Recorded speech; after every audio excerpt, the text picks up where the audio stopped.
Gravitational field intensity और gravitational potential पे कुछ और बिल्कुल आसान बेसिक से सम्स अभी हम लोग देख रहे हैं बच्चों। चलिए एक काम करते हैं, हम लोगों को एक इक्विलैटरल ट्रायंगल दे रखा है, एक समबाहु त्रिभुज है। इक्विलैटरल ट्रायंगल जिसके तीनों साइड लेंथ इक्वल होती है और सपोज कर लीजिए बच्चों इसके दो वर्टाइसेस पे मासेस m रखे हुए हैं और तीसरे वर्टेक्स पर आपको बच्चों ग्रेविटेशनल फील्ड इंटेंसिटी और ग्रेविटेशनल पोटेंशियल दोनों कैलकुलेट करना है। तो वीडियो को पॉज करके जरा खटाखट मुझे सॉल्व करके बताइए बच्चों इस पॉइंट पर ग्रेविटेशनल फील्ड इंटेंसिटी और ग्रेविटेशनल पोटेंशियल, जबकि ये गिवन है बच्चों की जो ट्रायंगल की साइड लेंथ है वो है a। कैसे करेंगे? चलिए साहब एक काम करते हैं, इनको मासेस नंबर 1 और मासेस नंबर 2 नाम दे देते हैं और ये सपोज कर लीजिए बच्चों वर्टेक्स है a, शीर्ष a है। यहाँ पर आपको दोनों बातें बतानी है। तो पहली बात तो बच्चों 1 पर ग्रेविटेशनल पोटेंशियल बताएंगे तो वो होगा कितना, माइनस GM/a। भाई ग्रेविटेशनल पोटेंशियल अगर पहले वाले के कारण देखा जाए तो वो कितना होगा, माइनस GM/a, और दूसरे के कारण भी उतना ही होगा क्योंकि दूसरा भी मास उतना ही है और दूसरे के कारण डिस्टेंस भी उतनी है। भाई ये डिस्टेंस कितनी है, a है, ये डिस्टेंस कितनी है, a है, और ये मासेस कितने बच्चों, m है। तो ग्रेविटेशनल पोटेंशियल पहले के कारण दूसरे के कारण दोनों के कारण और शीर्ष a पर बच्चों आ जाएगा minus GM/a। So this is gravitational potential. तो नेट ग्रेविटेशनल पोटेंशियल क्या होगा बच्चों, it is a scalar quantity और इसी कारण दोनों को सिंपली अलजेब्राइकली आप ऐड कर देंगे। चूंकि एक वो स्केलर क्वांटिटी और स्केलर क्वांटिटी हो जाने के कारण बच्चों आप दोनों को ऐड कर देंगे। इस तरह से आपके पास में ग्रेविटेशनल पोटेंशियल आ जाएगा। अब बारी आती है बच्चों ग्रेविटेशनल फील्ड इंटेंसिटी की। तो ग्रेविटेशनल फील्ड इंटेंसिटी जो होगी बच्चों वो हम जानते हैं, अब पहले के कारण अगर निकालें तो कितनी होगी, पहले के कारण होगी Gm/a² और दूसरे के कारण भी ग्रेविटेशनल फील्ड इंटेंसिटी यानी बच्चों Gm/a², दोनों के कारण Gm/a² ही आएगी। ये पहला और ये दूसरा और दोनों के कारण इतनी आ गई। अब बच्चों gravitational field intensity is not a scalar quantity, यहाँ डायरेक्शन देखना भी जरूरी है। जैसा अभी हमने पहले भी किया कि हम देखते हैं डायरेक्शन कैसी है, अगर सेम है तो ऐड करते हैं, अपोजिट होती है तो माइनस करते हैं। अभी यहाँ पर क्या काम करेंगे भैया, देखिए इस केस में अगर आप देखें तो पहले के कारण क्या होगी, मैंने आपको बताया बच्चों कि जिसके कारण आप ग्रेविटेशनल फील्ड इंटेंसिटी देख रहे हैं उस पर बैठकर सोचिए और उस पॉइंट की तरफ देखिए और टूवर्ड द पॉइंट लाइए। तो आप यहां पर जब बैठकर देखेंगे तो बोलेंगे टूवर्ड द पॉइंट, मतलब E1 की डायरेक्शन कुछ ऐसी होगी। जब आप यहां पर बैठकर देखेंगे बच्चों तो डायरेक्शन ऐसी होगी, जब आप यहां पर बैठकर देखेंगे बच्चों तो डायरेक्शन ऐसी होगी। मैं एक बार फिर से एक्सप्लेन कर देता हूं बच्चों, this is mass number 1, this is mass number 2। अगर मैं पहले के कारण देखूं तो डायरेक्शन ऐसी, अगर मैं दूसरे के कारण देखूं तो बच्चों डायरेक्शन ऐसे, दोनों के कारण डायरेक्शन अलग अलग है, ना तो सेम है ना अपोजिट है। अगर सेम होते तो ऐड कर देते और अपोजिट होती तो माइनस कर देते, किंतु परंतु यहां पर ऐसा कुछ नहीं हो पाया।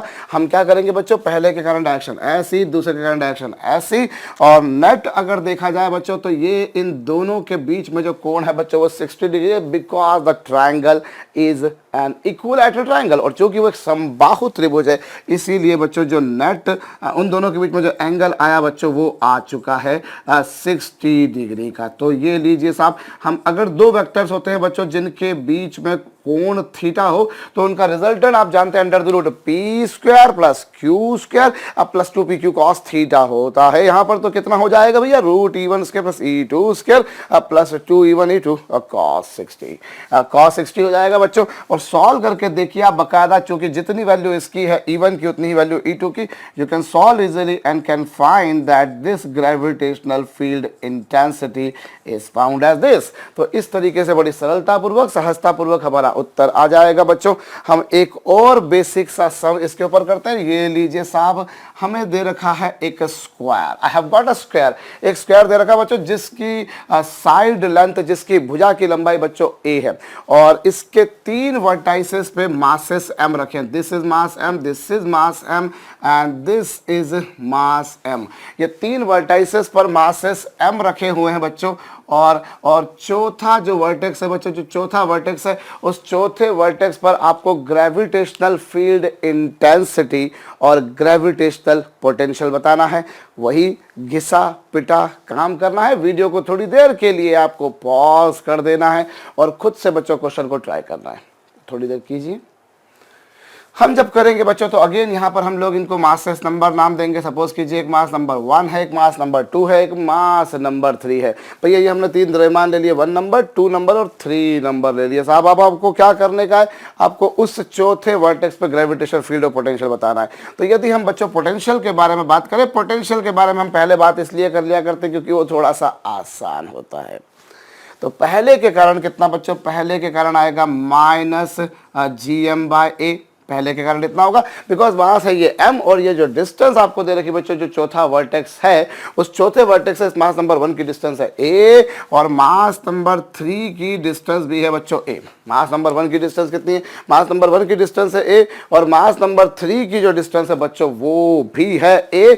और मास नंबर 2 के बारे में अगर बोला जाए बच्चों तो देखिए मास नंबर 2, मास तो m ही है और डिस्टेंस जो है बच्चों दैट इज √2a। पहला मास कितना था बच्चों, m था और डिस्टेंस कितनी थी, a थी। दूसरा मास कितना है, 3 और डिस्टेंस कितनी है, a है। और जहां तक मास नंबर 2 का सवाल है बच्चों तो उसका मास भी है m और उसकी जो डिस्टेंस है वो है √2a। This is the diagonal of the square. So now what we find, the net gravitational potential would be a V1 plus V2 plus V3। आप इन दोनों को और इसको ऐड कर दीजिए बच्चों, you will find -2 times of GM/A minus √2 times of GM upon भाई पहला कितना था, इन दोनों को ऐड करेंगे, जब 2 बार ऐड करेंगे तो ये ट्वाइस हो जाएगा। होप आपको समझ में आया होगा। या फिर मैं एक स्टेप आपके लिए और लिखे देता हूं भैया। ये जो पहला वाला है वो है -GM/A, दूसरा वाला है -GM/√2a और तीसरा वाला है अगेन -GM/A। आप इन दोनों को ऐड कर दीजिए और उसके साथ में ये लिख दीजिए बच्चों, तो this would be -2 times of GM/A and this would be -GM/√2a। इन तीनों में से बच्चों हमने क्या कॉमन निकाल दिया, इन तीनों में से मैं -GM/A कॉमन निकाल देता हूं। ये लीजिए मैंने -GM/A कॉमन निकाल दिया तो ये बचेगा 2 + 1/√2। So this is the strength और the magnitude of the gravitational potential at the remaining 4th vertex. चौथे शेष शीर्ष पर आपको बच्चों गुरुत्वीय विभव की प्राप्ति हो चुकी है। अभी हमें गुरुत्वीय क्षेत्र की तीव्रता की गणना करनी। We have to calculate the strength of gravitational field intensity. Now again if I determine the gravitational field intensity due to 1, then what you find, it is -GM upon भाई पहले के कारण कितनी, पहले के कारण आ जाएगी -GM/A²। क्यों, क्योंकि ये मास कितना बच्चों, this mass is m, this mass is m और जो डिस्टेंस है बच्चों वो a है। ऐसे ही यदि मैं तीसरे के कारण निकालता हूं तो तीसरे के कारण भी उतनी ही आ रही है, जितनी पहले के कारण आ रही है उतनी ही तीसरे के कारण आ रही है, क्योंकि तीसरा मास भी उतना है, तीसरा मास भी उतना है और डिस्टेंस भी भैया कितनी है, a ही है। और जहां तक बच्चों 2 का सवाल है तो 2 के लिए यदि आप बात करते हैं तो वो आ जाएगा -GM/√2a का स्क्वायर, √2a का स्क्वायर। इस तरीके से बच्चों सेकंड वाली आ गई। अभी बारी आती है बच्चों डायरेक्शन की। अभी बच्चों बारी आती है डायरेक्शन की, तो डायरेक्शन के बारे में हम बात करें बच्चों तो जिसके कारण देखते हो उस पर जाकर सोचिए। जिसके कारण देख रहे भैया उस पर जाकर सोचेंगे तो 1 के कारण डायरेक्शन ऐसी आएगी, 3 के कारण ऐसी आएगी और 2 के कारण बच्चों डायरेक्शन ऐसी आएगी। अगेन आई से, अगर मैं 1 के कारण देखूं बच्चों तो डायरेक्शन टूवर्ड द मास है, अगर मैं 3 के कारण देखूं तो बच्चों डायरेक्शन टूवर्ड द मास है, और यदि मैं 2 के कारण देखूं तो again direction toward the mass है। बिल्कुल सिंपल सी बात है बच्चों, 1 के कारण टूवर्ड्स मास, 3 के कारण टूवर्ड्स मास और 2 के कारण भी टूवर्ड द मास। अब बच्चों देखिए पिछली बार 2 थे आपके पास में, आपने सरलतापूर्वक फार्मूला लगा दिया, अब काम हो गया। लेकिन यहाँ पर 3 के लिए हमारे पास में कोई ऐसा बेसिक आइडेंटिटी नहीं है, पर फिर भी हम लोग काम कर सकते हैं। और कैसे करेंगे that I explain you people. देखिए सबसे पहले काम करते हैं हम, यहाँ पर 2 तरीके से काम कर सकते हैं। हम एक काम करें, पहले हम 1 और 3 का रिजल्टेंट निकालें। यदि 1 और 3 का रिजल्टेंट निकालें, चलिए साहब 1 और 3 का रिजल्टेंट क्या होगा, E13 वो होगा बच्चों √E1² plus E3² plus 2 E1 E3 cos 90।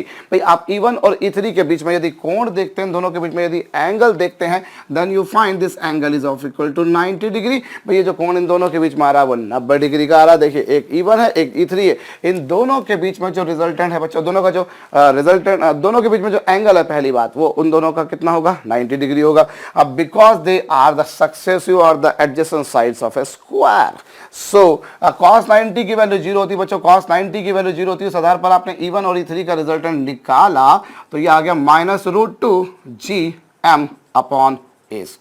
ये आपके पास में क्या आ गया बच्चों, 1 और 3 का रिजल्टेंट। 1 और 3 का जो रिजल्टेंट आ गया है बच्चों वो आ गया है -√2 GM/A²। तो ये 1 और 3 का रिजल्टेंट आया भैया मेरे पास में। अभी बारी आती है बच्चों इसके डायरेक्शन की। देखिए कोई भी दो वेक्टर क्वांटिटीज होती है, सपोज कीजिए कोई भी दो वेक्टर क्वांटिटीज आपके पास में, एक वेक्टर क्वांटिटी है P, एक वेक्टर क्वांटिटी है Q, तो उन दोनों का जो रिजल्टेंट होगा बच्चों वो उन दोनों के बीच में होगा। Resultant of two vector always lies in between them, उन दोनों के बीच में होता है। अब P और Q का रिजल्टेंट बच्चों may be along this line, may be along this line, may be along this line, may be along this line. One thing is certainly sure that the resultant of two vectors P and Q will definitely lie in between them। दो सदिशों का परिणामी प्रभावी net total equivalent effective उन दोनों के बीच में होता है। और अगर दोनों की वैल्यू बिल्कुल सेम हो, if they are absolutely identical in aspect of their magnitude, तो जो रिजल्टेंट होगा बच्चों वो उन दोनों के एंगल बाइसेक्टर के अलाउंग होगा। एक बात आप सर्टेनिटी के साथ में समझ लीजिए कि दो वेक्टर्स का रिजल्टेंट उन दोनों के बीच में होता है। भाई दो वेक्टर्स का रिजल्टेंट उन दोनों के बीच में होता है, जैसे यहां पर P और Q, तो P और Q का रिजल्टेंट उन दोनों के बीच में होगा सर्टेनिटी के साथ। लेकिन अगर दोनों की वैल्यू सेम है तो रिजल्टेंट दोनों का ठीक बीच में होगा, ठीक बीच में, exactly along the angle bisector, कोणार्धक की दिशा में होगा भैया। तो यहां देखिए अभी जितनी वैल्यू E1 की थी उतनी ही वैल्यू E3 की थी। E1 और E3 दोनों के मैग्नीट्यूड सेम थे, और दोनों के अगर मैग्नीट्यूड बच्चों सेम है, दोनों का रिजल्टेंट तो आप लोग निकाल चुके बड़ी आसानी के साथ में। लेकिन अगर डायरेक्शन के बारे में बात करी जाए बच्चों तो दोनों का जो डायरेक्शन होगी वो डायरेक्शन दोनों के exactly along the angle bisector होगी। एग्जैक्टली अलोंग मतलब इससे भी 45, इससे भी 45 डिग्री और इससे भी 45 डिग्री, और 45 यानी 45 के एंगल लेंगे तो definitely it will lie along the diagonal. By this diagonal is the angle bisector of these two sides. Simple। वो जो एंगल बाइसेक्टर है बच्चों वो इन दोनों के साथ में 45 का एंगल बनाएगा। 90 डिग्री का टोटल एंगल है। 90 को दो इक्वल पार्ट्स में डिवाइड करने का, 90 को दो इक्वल पार्ट्स में डिवाइड करेंगे 45, और वो ऑब्वियसली बच्चों इस डायगोनल के अलोंग आएगा। और E2 की डायरेक्शन भी बच्चों ऐसी आएगी। देखिए this is the direction of E1, this is the direction of E3 and that is the direction of E2। सो जो नेट जो आ रहा है बच्चों वो आ जाएगा E2 प्लस E13। ऐसा क्यों करा? ऐसा इसलिए करा क्योंकि E2 और E13 दोनों की डायरेक्शन सेम है। देख लीजिए डायग्राम में आपको दिखाई दे रहा है, मेरी तरफ अपनी डायग्राम की तरफ देखिएगा बच्चों, दोनों की डायरेक्शन डिट्टो सेम है, इसलिए जो नेट आएगा बच्चों वो आ जाएगा E2 प्लस E13, और ये हो जाएगा बच्चों -GM/2A²। और E13 की जहां तक बात है बच्चों तो आ जाएगा -√2 GM/A²। So this would give you the resultant of two vectors। ये दो वेक्टर्स का बच्चों रिजल्टेंट देगा -GM/A²। ये हो जाएगा 1/2 प्लस √2। ये लीजिए साहब आपके पास में इन दोनों का रिजल्टेंट आ गया। मैं एक बार फिर से एक्सप्लेन कर देता हूं बच्चों। अभी अपन पोटेंशियल का जहां तक सवाल होता है, पोटेंशियल निकालना इस बड़ा सिंपल काम होता है। आपने 1 के कारण निकाला, 1 से डिस्टेंस A3, 3 से डिस्टेंस A3, 2 से डिस्टेंस √2A3, आपने तीनों को ऐड कर दिया भैया, आपके पास में सरलतापूर्वक काम हो गया। लेकिन जहां फील्ड की बात होती है बच्चों, ऑब्वियसली आपने 1 के कारण निकाली, उतनी 3 के कारण आई, और फिर 2 के कारण निकाली, और ये वेक्टर क्वांटिटी है। तो यहां उनकी डायरेक्शंस को देखना अपने लिए बहुत ज़्यादा जरूरी है। अभी डायरेक्शन देखते हैं बच्चों, तो अब पहले के कारण कितनी आई, पहले आपने E1 और E3 इन दोनों का रिजल्टेंट निकाला, तो बच्चों वो ये आया। अब रिजल्टेंट जो होता है बच्चों दो वेक्टर्स का उन दोनों के बीच में होता है, और अगर वो दोनों की वैल्यू सेम है तो ठीक बीच में होता है। तो ठीक बीच में मतलब इससे भी 45 और इससे भी 45, मतलब कि एंगल बाइसेक्टर के अलोंग, और वही E13 की डायरेक्शन और वही E2 की डायरेक्शन है, तो दोनों को ऐड कर दीजिए बच्चों, क्या आ जाएगा। Either you move in this way, और देयर इज अनदर वे। आप ऐसा ना करते हो बच्चों, एक और भी काम कर सकते हो कि आप एक काम करें कि ये जो तीनों वेक्टर्स आपके पास में हैं, इन तीनों को आप एक्स एक्सिस और वाई एक्सिस की डायरेक्शन में रिजॉल्व कर लें। अभी आप जब रिजॉल्व करेंगे बच्चों तो देखिए, सबसे पहली बात हम देखें तो E1 की डायरेक्शन ऐसी है, this is the direction of E1, this is the direction of E3 and this is the direction of E2। अभी अगर बच्चों मैं एक्स एक्सिस की डायरेक्शन में अगर देखना चाहूँ, अगर मैं एक्स एक्सिस की डायरेक्शन में देखना चाहूँ तो E1 तो पूरा का पूरा एक्स एक्सिस के अलॉन्ग ही है, E1 is completely along x axis. भाई E1 तो पूरी तरह से एक्स एक्सिस के अलॉन्ग है, और E13 जो है बच्चों वो एक्स एक्सिस के साथ में 45 डिग्री का एंगल बना रहा है। This E1 is exactly along x-axis, this E1 is exactly along x-axis और E13 is making angle 45 degree with x-axis, और E3 जो है बच्चों that is along y-axis और y-axis के along है, तो x-axis के साथ में एंगल कितना बच्चों? 0। x-axis के साथ में एंगल कितना बच्चों? 0। और वो x-axis का along कंपोनेंट जो होगा वो कितना होगा बच्चों? 0, क्योंकि ये along x-axis है और ये E13 को आपने एक्स एक्सिस के अलॉन्ग रिजॉल्व किया, E13 को आपने एक्स एक्सिस के अलॉन्ग रिजॉल्व किया बच्चों, तो ये आ गया E13 cos 45, E13 cos 45, और E3 जो है बच्चों that is along Y axis, तो वाई एक्सिस के अलॉन्ग है तो एक्स के अलॉन्ग कितना हो जाएगा? 0 हो जाएगा। भाई ये एक्स के अलॉन्ग है, इसे आपने रिजॉल्व किया, और फिर ये वाई एक्सिस के अलॉन्ग है, इसलिए एक्स के अलॉन्ग कंपोनेंट कितना होगा बच्चों? 0 होगा। E1 की वैल्यू कितनी बच्चों? E1 की वैल्यू है -gm/a², और E13 की वैल्यू कितनी बच्चों? -gm/2a², that you have already found. भाई √2 का स्क्वायर 2a² हो जाएगा, और cos 45 की वैल्यू बच्चों 1/√2 होती है। cos 45 की वैल्यू 1/√2 होती है, आपको पता होगा बच्चों।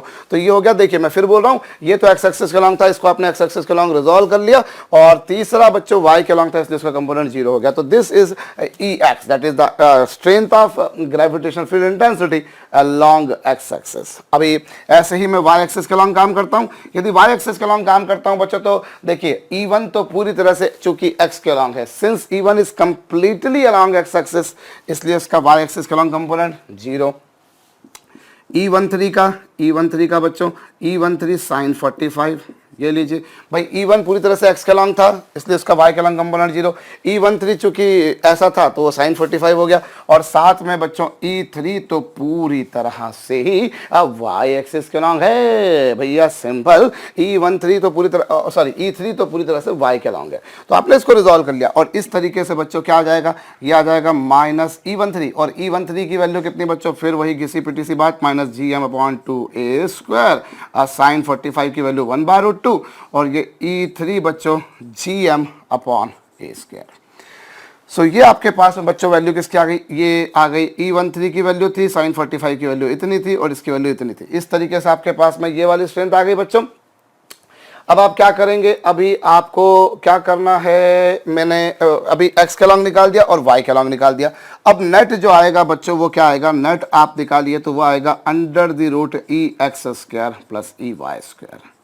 नेट जो आएगा बच्चों √EX² + EY² आएगा, और EX की वैल्यू जो आई थी बच्चों वो आप फीड कीजिए, EY की वैल्यू इस वैल्यू में फीड कीजिए, और वेरीफाई कीजिए, आपका आंसर डिट्टो सेम आएगा, बिल्कुल ऐसा का ऐसा ही आंसर आना है। भाई आप दोनों तरीके से देखिए, कभी हम जो दो वेक्टर्स का जब रिजल्टेंट निकालने को आता है, सपोज कीजिए P और Q का मुझे रिजल्टेंट निकालने को आता है, तो P और Q का रिजल्टेंट निकालना is simply a joke for me, simply √P² + Q² + 2PQ cos θ।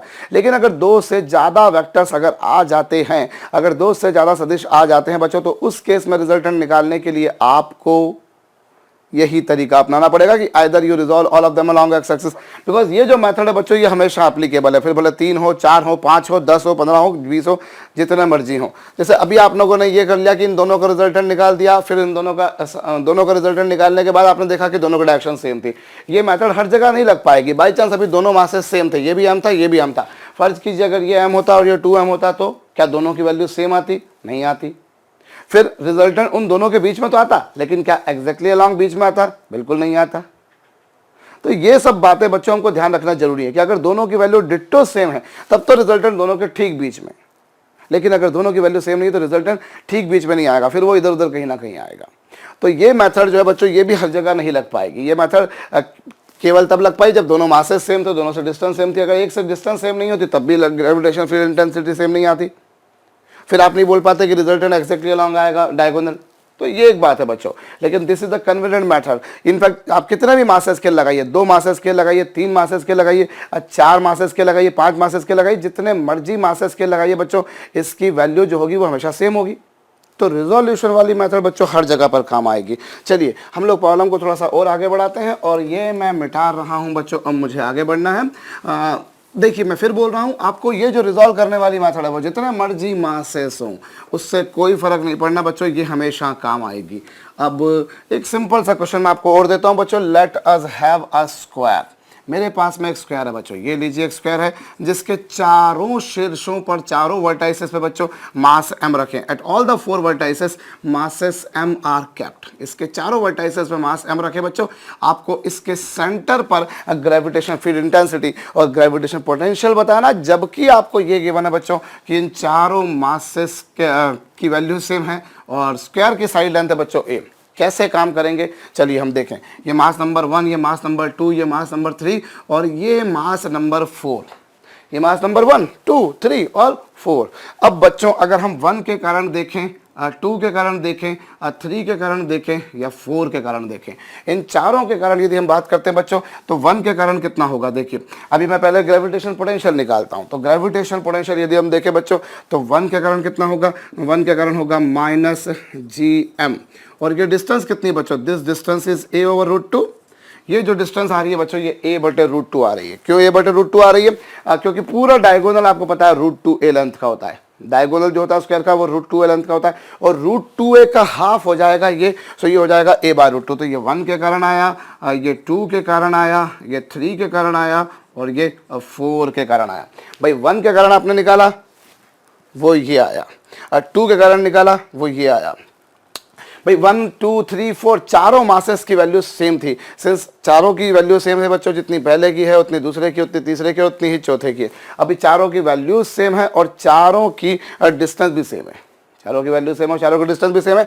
तो हमें ये करना है बच्चों कि अगर नेट निकालना है तो हम क्या करेंगे, इन चारों को ऐड कर देंगे। बाई चांस चारों ग्रेविटेशन पोटेंशियल सेम आ रहे हैं, क्योंकि ग्रेविटेशन पोटेंशियल बच्चों 2 बात पर डिपेंड करता है, तो मास और सेकेंडरी डिस्टेंस, और बाई चांस दोनों की वैल्यू सेम है तो हमने सिंपली ऐड कर देना है। और जब हम इनको ऐड कर देंगे बच्चों तो हम देखेंगे -4 टाइम्स ऑफ gm बाय, और ये √2 भी ऊपर चला जाएगा बच्चों।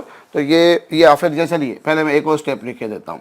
चारों को ऐड करेंगे तो कुछ ये आएगा, और इसको सॉल्व कर लेने पर बच्चों -4 √2 gm अपॉन e।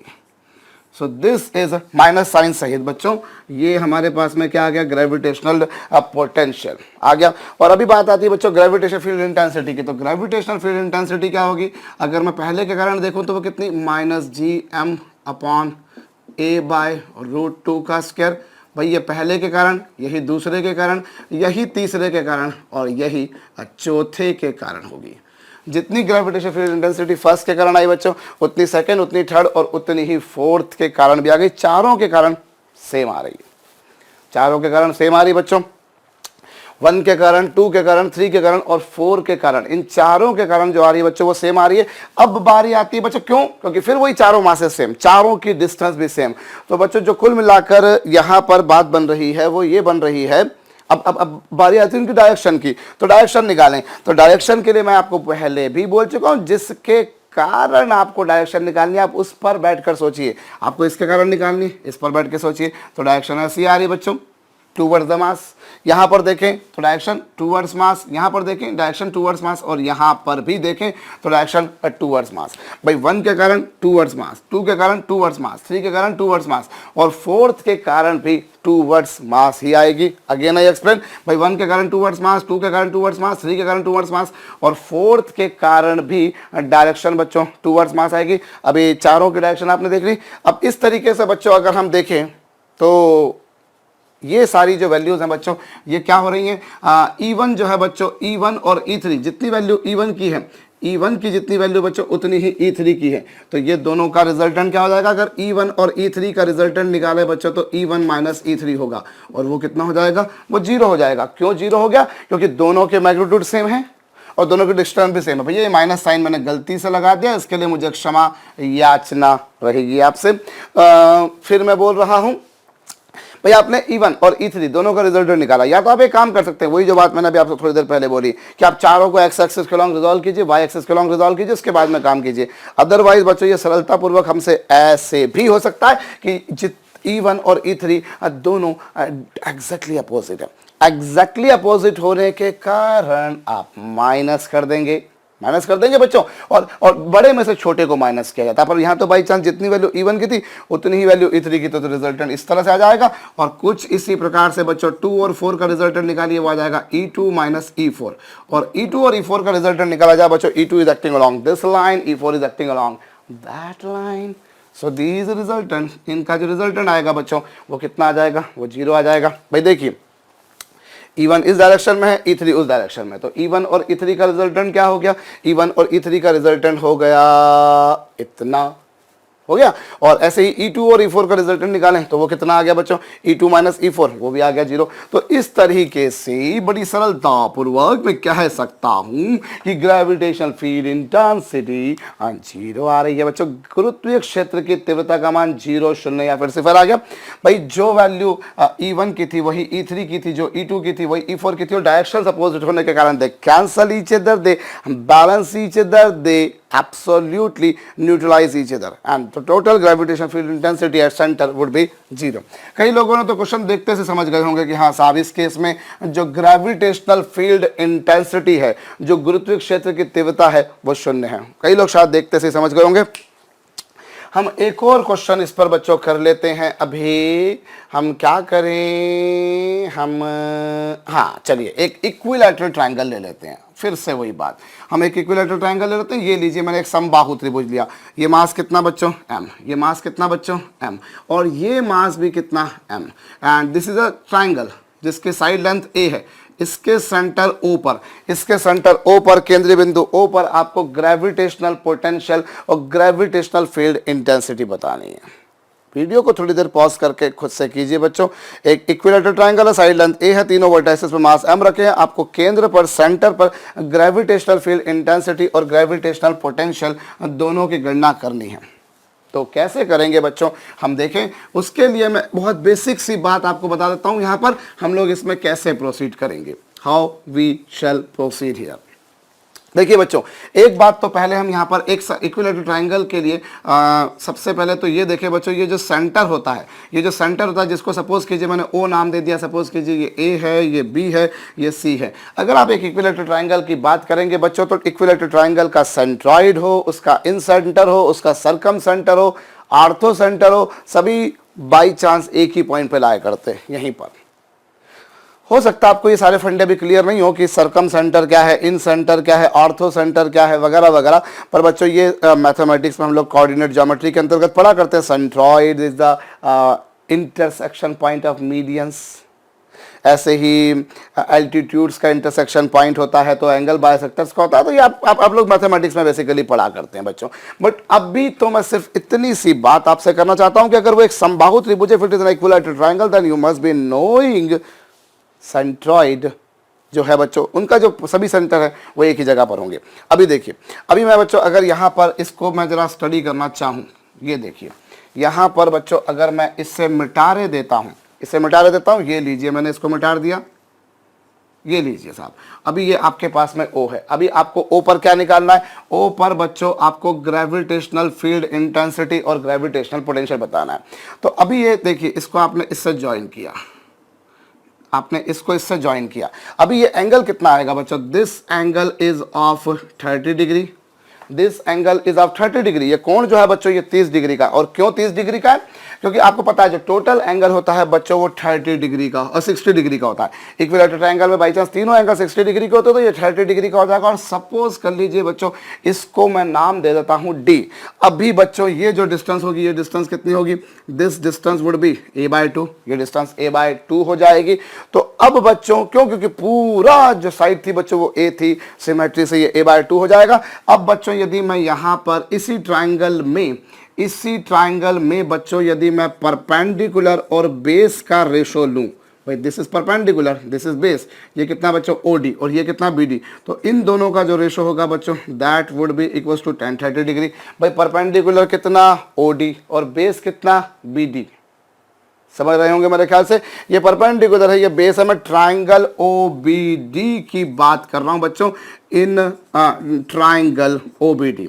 इस ट्राइंगल ओबीडी में क्या होगा बच्चों, लंब बटे आधार बराबर tan थीटा। तो OD की वैल्यू कितनी आ जाएगी बच्चों, OD और BD की वैल्यू कितनी है, this is a/2 and tan 30 की वैल्यू बच्चों √3, 1/√3 सॉरी। तो इस तरीके से बच्चों OD की वैल्यू जो आ जाएगी दैट वुड बी a/2√3।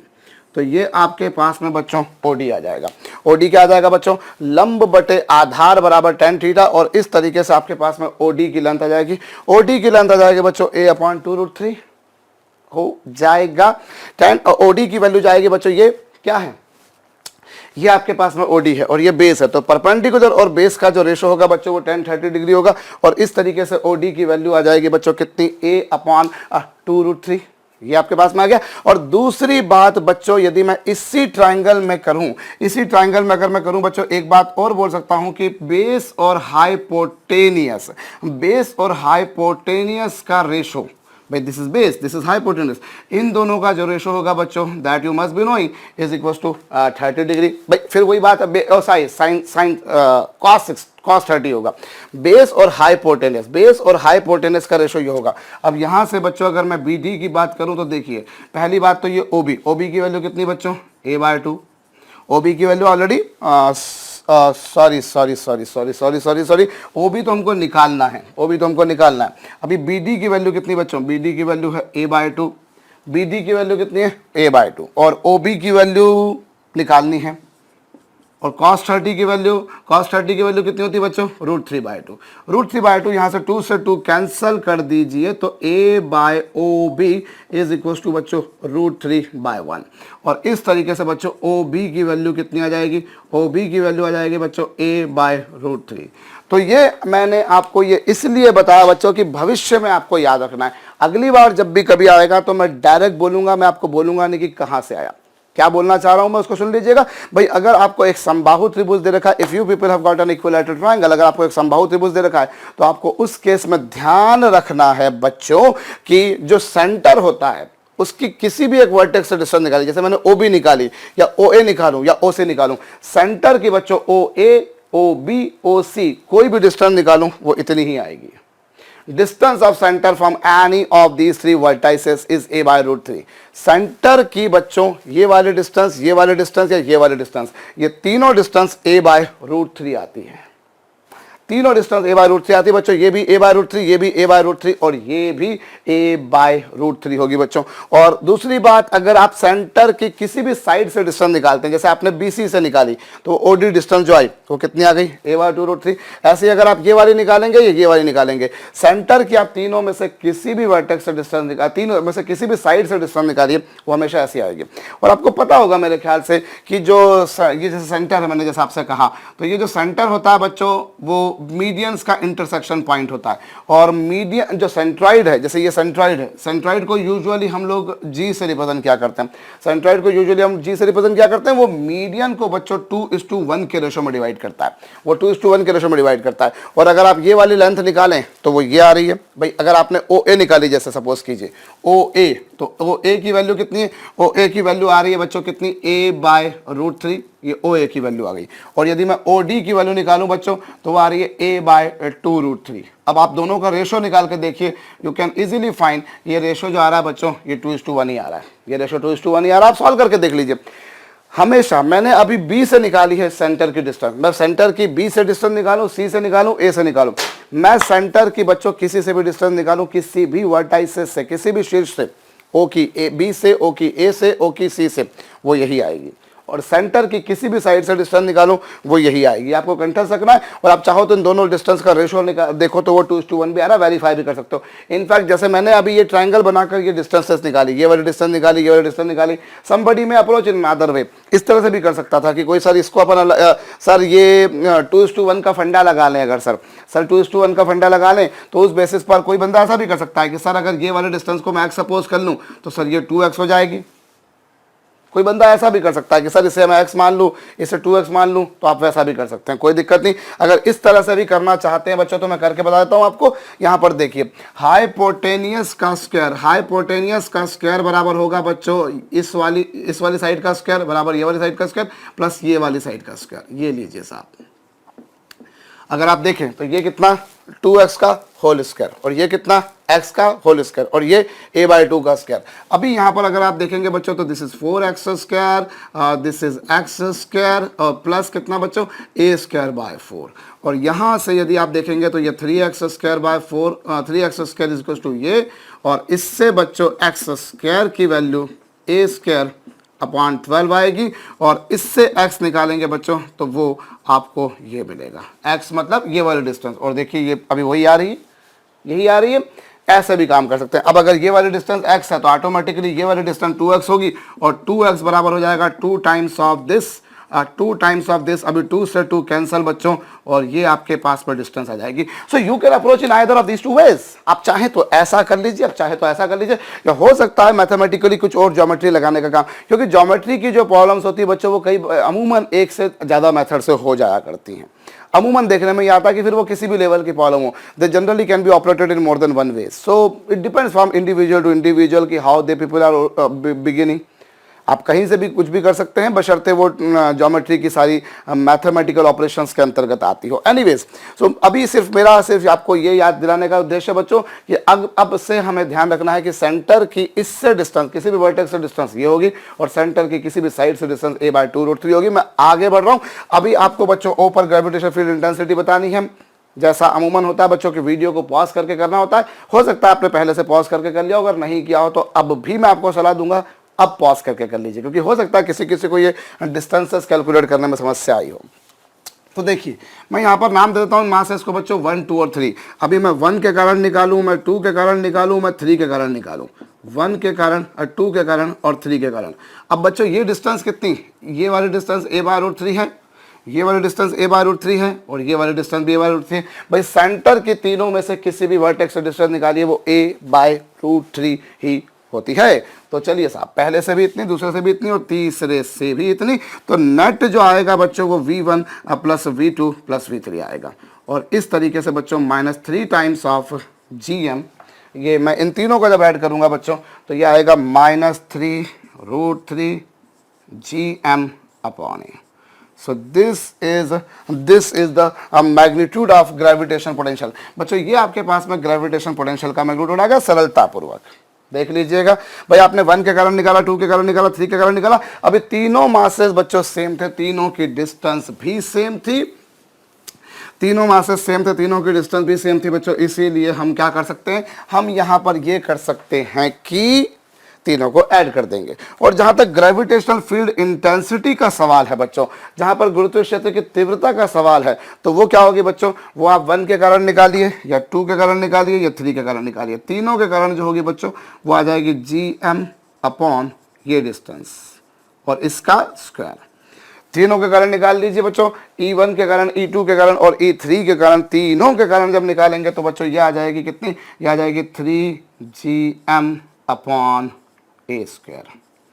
ये आपके पास में आ गई बच्चों 1 के कारण, 2 के कारण और 3 के कारण।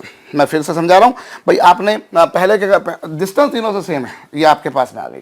अब बारी आती है बच्चों डायरेक्शन की। Now it is the question of direction. अभी डायरेक्शन के बारे में अगर बात करते हैं बच्चों तो 1 के कारण डायरेक्शन क्या होगी, ऐसी होगी।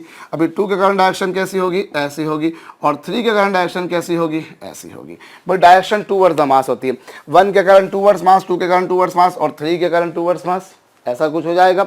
अब एक काम करते हैं बच्चों, फिर यहाँ पर तीनों के डायरेक्शन अलग अलग है। अगर 2 होते तो रिजल्टेंट सिंपली वेक्टर एडिशन का जो formula √p² plus q² plus 2pq cos theta, उससे हो जाता। पर चूंकि ये वेक्टर 2 नहीं है 3 है, तो हम या तो तीनों को x एक्सिस और y एक्सिस के अलॉन्ग रिजॉल्व करें, या फिर दूसरा तरीका हमारे जहन में जो आ रहा है बच्चों वो क्या आता है, हम एक काम करते हैं, हम E2 और E3 दोनों का रिजल्टेंट निकालते हैं। और E2 और E3 का रिजल्टेंट निकालते हैं बच्चों, और वो कैसे आता है जरा गौर कीजिए। ये लीजिए आप, ये आपके पास में है बच्चों, ये किसकी डायरेक्शन थी, ये डायरेक्शन थी बच्चों E2 की, और ये किसकी डायरेक्शन है बच्चों, E3 की। और इन दोनों के बीच में अगर एंगल निकालें, इन दोनों के बीच में अगर एंगल निकालें तो बच्चों एंगल कितना होगा, this angle is of 30 degree and this angle is also of 30 degree. ये दोनों एंगल 30-30 डिग्री के बच्चों, और ये जो एंगल होगा बच्चों ये हो जाएगा 120 डिग्री। भाई ये 30 डिग्री का है, ये 30 डिग्री का है, और ये एंगल कितने का है? 120 डिग्री का। ये कुछ आया आपके पास में बच्चों, ये 30 है, ये 30 है, और ये जो कोण है बच्चों ये 120 डिग्री का। और अगर ये कुछ आपके पास में है तो इन दोनों, क्यों? क्योंकि ट्रायंगल के तीनों एंगल का सम 180 होता है, ये 30 तो 120। तो एक काम करिए, E2 और E3 इन दोनों का रिजल्टेंट निकालिए। तो इन दोनों का रिजल्टेंट क्या होगा बच्चों? E2 plus E3 square plus 2E2 E3 cos 120 degree. क्या होगा बच्चों? ये E2 square E3 square plus 2E2 E3 cos 120, और कॉस 120 की वैल्यू कितनी होती है? -12। आप रखिए दोनों की वैल्यू बाई चांस सेम है बच्चों, जितनी वैल्यू E2 की है उतनी ही वैल्यू E3 की है। आपके सामने लिखा है, ये रहा, जो वैल्यू E2 की है वही वैल्यू E3 की है। So at the place of E3 I can write E2, मैं लिख सकता हूं। और बच्चों ये लीजिए 2E2 और E3 की जगह E2 लिखा, और cos 120 डिग्री की वैल्यू होती है बच्चों -12। ये E2 स्क्वायर, ये भी E2 square plus twice E2 cos 120, ये कुछ हो जाएगा। अभी बच्चों 2 से 2 क्या हो जाना है?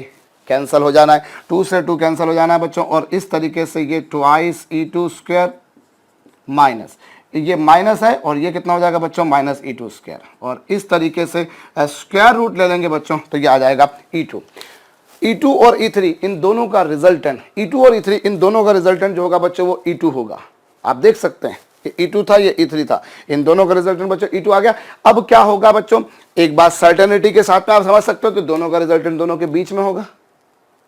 भाई दोनों का रिजल्टेंट दोनों के बीच में होगा, और चूंकि दोनों की वैल्यू बिल्कुल सेम है, what is the value of this? Is the value of this. अभी चूंकि दोनों की वैल्यू बच्चों बिल्कुल सेम है, इसलिए रिजल्टेंट दोनों के ठीक बीच में होगा। रिजल्टेंट बीच में होगा, ये आप समझ रहे हैं, मैं आपको समझा रहा हूं, दोनों का काम चल रहा है। लेकिन बच्चों यहां पर यह जानना भी जरूरी है कि इन दोनों का जो रिजल्टेंट है वो इन दोनों के एग्जैक्टली बीच में होगा, क्योंकि दोनों के मैग्नीट्यूड सेम है, और दोनों के मैग्नीट्यूड सेम बच्चों, तो this is the value of E2 and this is E1, ये कुछ ऐसा बच्चों। तो अब अगर आप देखें तो जो आ रहा है, जो रिजल्टेंट आएगा, भाई पहले तो इन दोनों का रिजल्टेंट निकाला, दोनों के बीच में आया, क्योंकि दोनों की वैल्यू बिल्कुल सेम थी इसलिए रिजल्टेंट ठीक बीच में आ गया। और दूसरी बात बच्चों, अब इन दोनों की डायरेक्शंस अपोजिट हैं, और चूंकि इन दोनों की डायरेक्शन बच्चों अपोजिट हैं इसलिए E1 माइनस E2 3 करेंगे। भाई E1 उधर है, E2 इधर है, तो दोनों का जो है बच्चों को माइनस हो जाएगा। और बाई चांस जितनी वैल्यू अभी देखिए E2 किसके बराबर आया बच्चों? E2 के बराबर आया। E2 भाई आपने सॉल्व किया ना, E3 की जगह क्या प्लेस करा? E2, मैग्नीट्यूड वाइज दोनों सेम थे, दोनों को रख दिया और सॉल्व कराइए, E2 आ गया। अब ये E2 किसके बराबर है बच्चों? E1 के बराबर है। मतलब कुल मिलाकर ये हो गया कि E2 और E1 दोनों की वैल्यू सेम है, और रिजल्टेंट क्या आएगा बच्चों? चूंकि दोनों के डायरेक्शंस अपोजिट हैं इसलिए माइनस कर देना, और माइनस कर देंगे बच्चों, इसमें से इसको माइनस करेंगे, और जब इसमें से इसको माइनस करेंगे तो जो नेट आएगा बच्चों वो कितना आ जाएगा? 0 आ जाएगा। तो इस तरीके से बच्चों हमारे पास में रिजल्टेंट आ सकता है। इस केस में भी आपने देखा जो ग्रेविटेशनल फील्ड इंटेंसिटी आई वो 0 आई। मेरे ख्याल से आपको समझ में आया होगा भाई हमने क्या करा, हमने 2 का रिजल्टेंट निकाला, चूंकि दोनों की वैल्यू सेम थी, रिजल्टेंट ठीक बीच में हुआ, और फिर वो दोनों की वैल्यू सेम आ गई, दोनों ने कैंसिल कर दिया और इफेक्ट 0 आ गया। अब कुल मिलाकर बच्चों जो समरी बन रही है, देखिए इससे पिछले वाले क्वेश्चन में आपने स्क्वायर के वर्टाइसेस पे रखा था, इस बार आपने इक्विलैटरल ट्राइंगल के वर्टाइसेस पे रखा। कुल मिलाकर जो एक समरी बन रही है बच्चों, वो समरी मैं आपको बता देता हूं। वो समरी ये कहती है बच्चों कि अगर एक सिमेट्रिक डायग्राम आपको दे रखा है, सिमेट्रिक मतलब जैसे जो भी आपको पॉलीगॉन दे रखा है, may be that is a triangle, may be that is a square, कुछ भी हो। पिछला वाला केस भी देखिए ना, अभी थोड़ी देर पहले हमने स्क्वायर वाला किया, उस स्क्वायर में भी क्या देखा आपने? सेंटर पे कितनी आई थी? 0 आई थी। सो अगर आपके पास में एक इक्विलैटरल ट्राइंगल है, एक स्क्वायर है, या इवन कोई पेंटागन है, हेक्सागन है, that should be a regular one, that should be a regular one. एक रेगुलर मतलब जिसकी सभी साइड्स की लेंथ इक्वल हो, जैसे इस बार तीनों साइड्स की लेंथ इक्वल थी, इस बार तीनों साइड्स की लेंथ इक्वल थी। So if it is a regular polygon और उसके सभी वर्टाइसेस पे सेम मास रखे हुए हैं, आपने तीनों पे वर्टेक्स पे मास m रखे, आप तीनों पे m रख दीजिए, तीनों पे 2m रख दीजिए, तीनों पे 3m रख दीजिए, तीनों पे m/2 रख दीजिए, equal masses if are kept at all vertices, then centre पे अवश्यम भावी रूप से ग्रेविटेशनल फील्ड इंटेंसिटी बच्चों 0 आएगी। अवश्यम भावी रूप से ग्रेविटेशनल फील्ड इंटेंसिटी कितनी आनी है बच्चों? 0 आनी है। ये आपको बिल्कुल कंठस्थ रखना है।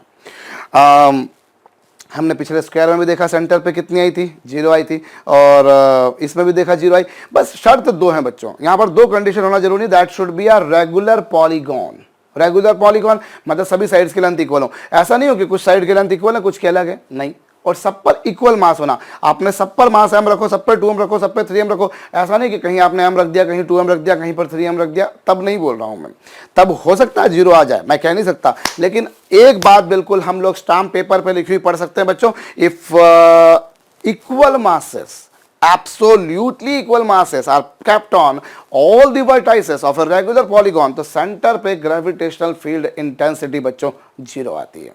और एक बात मैं आपको लगे हाथों और बता दूं कि इस केस में ग्रेविटेशनल फील्ड इंटेंसिटी 0 आएगी, but that should be regular polygon बच्चों। अब यहां पर मैं इससे दूसरी भाषा में बात बोलूं बच्चों, एक काम करते हैं हम लोग यहां पर, इसमें ही मैं एक बात आपको और बताता हूं। चलिए एक क्वेश्चन कर लेते हैं हम लोग, इस जिससे आपका फंडा और क्लियर हो जाएगा। ये लीजिए, I am taking a regular pentagon. आपको एक रेगुलर पेंटागन दे रखा है, एक रेगुलर पेंटागन दे रखा है जिसके 4 वर्टाइसेस पे मास m रखे हुए बच्चों। गौर कीजिएगा, mass m are kept at 4 vertices of a regular pentagon. एक सम पंचभुज के 4 शीर्षों पर द्रव्यमान m रखे हैं। Distance of each vertex from center is a. Calculate gravitational field intensity and gravitational potential at the center। मैं फिर से बोल रहा हूं बच्चों, आपको एक रेगुलर पेंटागन दे रखा है जिसके 4 वर्टाइसेस पे मास m रखे हुए। आपको ये कहा है बच्चों कि सेंटर पर आपको ग्रेविटेशन फील्ड और ग्रेविटेशन पोटेंशियल बताना है, और ये गिवन है बच्चों कि सेंटर की किसी भी वर्टेक्स से डिस्टेंस a है। तो थोड़ी देर के लिए बच्चों वीडियो को पॉज कर दीजिए और खुद से क्वेश्चन को हल कीजिए बच्चों। थोड़ी देर वीडियो को पॉज करके आपको खुद से एक बार क्वेश्चन को ट्राई करना, फिर बाद में आगे चल के प्ले करना बच्चों। देखिए अब यहां पर क्या हो रहा है बच्चों, I am taking this is a regular pentagon. ये एक सम पंचभुज है बच्चों। अब यहां पर देखिए, ये सेंटर ये रहा इसका, इसके 4 वर्टेक्स पर आपने मास रखे हैं। चलिए ये ले लीजिए, 4 वर्टेक्स पर आपने मास ले लिए। भाई कोई भी 4 वर्टेक्स आप ले सकते हैं, तो आपने इन 4 वर्टेक्स पर ले लिए।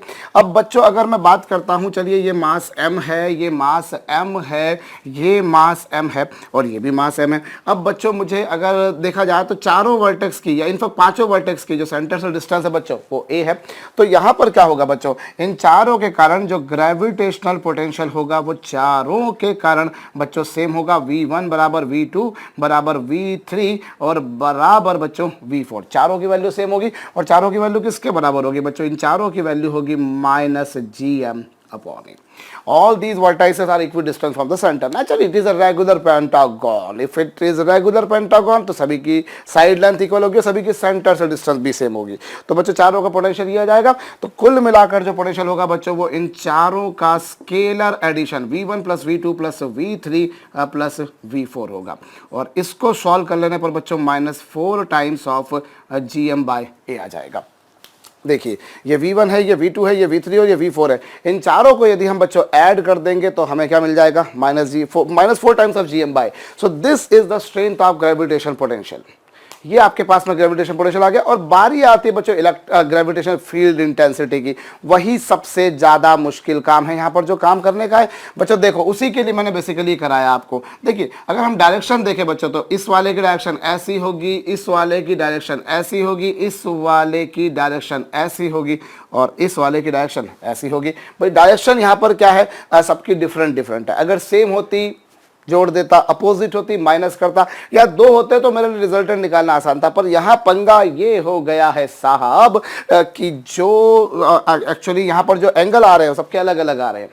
तो यहाँ पर ये 4 हैं, या तो मैं एक काम करूं इन चारों को x एक्सिस के लॉन्ग रिजॉल्व करूं, y एक्सिस के लॉन्ग रिजॉल्व करूं, फिर √√ऑफ EX² प्लस EY² का फंडा लगा दूं। Either I approach in that way, या तो मैं वैसी अप्रोच अपना लूं बच्चों कि मैं चारों को x एक्सिस और y एक्सिस के लॉन्ग रिजॉल्व कर लूं और फिर सारा काम करूं। अदरवाइज मेरे पास में दूसरा तरीका क्या हो सकता है बच्चों, इसको करने का दूसरा तरीका जो है बच्चों वो थोड़ा सा खोपड़ी का इस्तेमाल है। क्या है आप देखिए, अभी आपको ये दे रखा है थोड़ा सा मैं भेजा लगाऊंगा, 1 सेकंड में मेरा आंसर आएगा बच्चों। मैं यहां पर, अगर मैं यहां पर भी मास रख दूं, रखा हुआ नहीं है, रखा हुआ नहीं है, अगर मैं रख दूं तो सेंटर पे ग्रेविटेशनल फील्ड इंटेंसिटी कितनी हो जाएगी? 0 हो जाएगी। बिकॉज वी नो दैट अगर ये सिमेट्रिक डायग्राम है बच्चों तो सेंटर पे ग्रेविटेशनल फील्ड इंटेंसिटी 0 होती है। मैंने क्या बताया था आपको? सभी साइड्स की लेंथ इक्वल होना, सब पर मास इक्वल होना। अभी 4 पर है, अगर 5वें पर रख दिया जाए तो फिर सेंटर पे ग्रेविटेशनल फील्ड इंटेंसिटी कितनी? 0। और अगर 5वें पर नहीं रखा तो नॉन जीरो। जैसे ही 5वें पर रखता हूं वैसे ही 0, समझिएगा। जैसे ही 5वें पर रखता हूं वैसे ही 0, और 5वें पर नहीं रखा तो नॉन जीरो। मतलब मैं ये कह सकता हूं कि इन चारों के कारण जितनी आ रही है उतनी ही अकेले उस 5वें के कारण आ रही है, और इस चारों के कारण की जो डायरेक्शन है और 5वें के कारण जो डायरेक्शन है वो आपस में कैंसिल हो रही है। खोपड़ी लगाइएगा। मैं अगर 5वें वर्टेक्स पर मास रख देता हूं तो सेंटर पे ग्रेविटेशनल फील्ड इंटेंसिटी 0, लेकिन अगर 5वें पे नहीं रखा है तो नॉन जीरो है। मतलब इन चारों के कारण जितनी होगी, इन चारों के कारण जितनी होगी बच्चों उतनी ही अकेले उस 5वें के कारण होगी। इन चारों के कारण जितनी होगी बच्चों उतनी ही अकेले उस 5वें के कारण होगी, और ये दोनों आपस में एक दूसरे को कैंसिल कर देंगे, और कैंसिल कर देने के फलस्वरूप आपको क्या मिल जाएगा बच्चों? 0 मिल जाएगा। तो इसका मतलब ये हो गया कि आप इन चारों के कारण जितनी है उतनी 5वें के कारण है। मतलब इन चारों के कारण निकालने से बेहतर ये कि आप उस अकेले 5वें के कारण निकाल दीजिए, और अकेले उस 5वें के कारण अगर आप निकालते हैं बच्चों तो वो कितनी आएगी? वो आएगी Gm/a²। सिंपल, ये भी तो डिस्टेंस ए ही है, तो अकेले उस 5वें के कारण निकाल दीजिए, तो अकेले 5वें के कारण कितनी आ जाएगी बच्चों? Gm/a²। और इस तरीके से सेंटर पे 0 हो जाएगी। तो हम फिर से बोल रहा हूं, देखिए यहां पर क्या है कि हम ये नहीं बोल सकते कि सर, कुछ लोग बोले कि सर सेंटर यहां पर होगा, सर ये एक दूसरे को कैंसिल कर देंगे। नहीं, पहली बात तो सेंटर यहां नहीं होगा, सेंटर कहीं नीचे होगा, जैसा कि मैंने डायग्राम में बनाया। अभी किसी के ज़हन में आया कि सर आप ऐसा ना करते हुए कभी कुछ दिमाग में आ जाए बच्चों, सर हम ऐसा कर लें, यहाँ मास रख दें, यहाँ मास रख दें, यहाँ मास रख दें, यहाँ मास रख दें, सेंटर ये ले लें, तो बच्चों बिल्कुल कर लीजिए। इसके कारण डायरेक्शन जो होगी वो ऐसी होगी, इसके कारण डायरेक्शन ऐसी होगी, इसके कारण डायरेक्शन ऐसी होगी, और इसके कारण डायरेक्शन ऐसी होगी। अभी देखिए, अभी भी काम नहीं हो पा रहा। बात वही पढ़नी है कि अगर आप सोचो कि सर, कभी कोई सोचे कि सर ये वाली और ये वाली कैंसिल हो जाएंगी, तो ये दोनों आपस में कैंसिल नहीं होंगी। These two will not cancel each other. Why? Because the directions are not exactly opposite. इन दोनों की जो दिशाएं हैं बच्चों वो ठीक विपरीत नहीं है। The directions are not absolutely opposite. अगर डायरेक्शन अपोजिट होती, मैं 1 मिनट में कैंसिल करके 1 मिनट में बोलता साहब कि 0 आ रहा है, पर ऐसा अफसोस है मुझे नहीं हो पाया, इसलिए ये कहना गलत है बच्चों। लेकिन एक बात सर्टेनिटी के साथ में कही जा सकती है कि हाँ, अगर 5वें पर रखा होता तो सेंटर पे 0 हो जाता। मतलब इन चारों के कारण नॉन जीरो है, 5वें पर रखते से ही 0 हो गया। मतलब जितनी इन चारों के कारण है उतनी अकेले उसके कारण है। आप उस अकेले के कारण निकालिए या इन चारों के कारण निकालिए, आपको एक ही काम करना है। तो मुद्दे की बात है, इन चारों के कारण निकालने से ज़्यादा बेहतर मेरे लिए कि उस अकेले के कारण निकालूं, और अकेले मास के कारण कितनी होगी बच्चों? Gm/a²। अब उस चारों के कारण, इन चारों के कारण जितनी उतनी उस अकेले के कारण, तो वो आपने निकाल दी, वही इन चारों के कारण आ गई। तो इस तरीके से बच्चों हमारा काम हो जाएगा। तो हम बोल सकते हैं कि सिमेट्रिक वाला जो मैंने आपको बताया बच्चों कि कभी भी कोई सिमेट्रिक मास का डिस्ट्रीब्यूशन दे रखा है, सपोज कीजिए जैसे आपको कोई एक रिंग दे रखी है, फर्ज कीजिए, हम आगे चलकर डिराइव भी करेंगे, वैसे एक रिंग आपको दे रखी है बच्चों, इस रिंग का टोटल मास सपोज कीजिए m है, और सेंटर पे आपसे ग्रेविटेशनल फील्ड पूछ लें, तो बिल्कुल सिंपल सी बात है बच्चों, ये एक सिमेट्रिक डायग्राम है। क्योंकि मास हर जगह रखा हुआ है, तो क्या होगा? इस मास के कारण इधर होगी, इस मास के कारण इधर होगी, इसके कारण इधर होगी, इसके कारण इधर होगी। इन सब के कारण डायरेक्शन बच्चों अपोजिट हो जाएंगी, they will cancel each other. और इस तरीके से बड़ी सरलता पूर्वक, सहजता पूर्वक मैं बोल सकता हूं बच्चों कि सेंटर पे ग्रेविटेशनल फील्ड इंटेंसिटी 0 आएगी। तो ये फर्क आपको भविष्य में ध्यान रखना है कि अगर कोई भी सिमेट्रिक डायग्राम आपको दे रखा बच्चों, तो सेंटर पे ग्रेविटेशनल फील्ड इंटेंसिटी अवश्यम भावी रूप से बच्चों 0 ही होती है।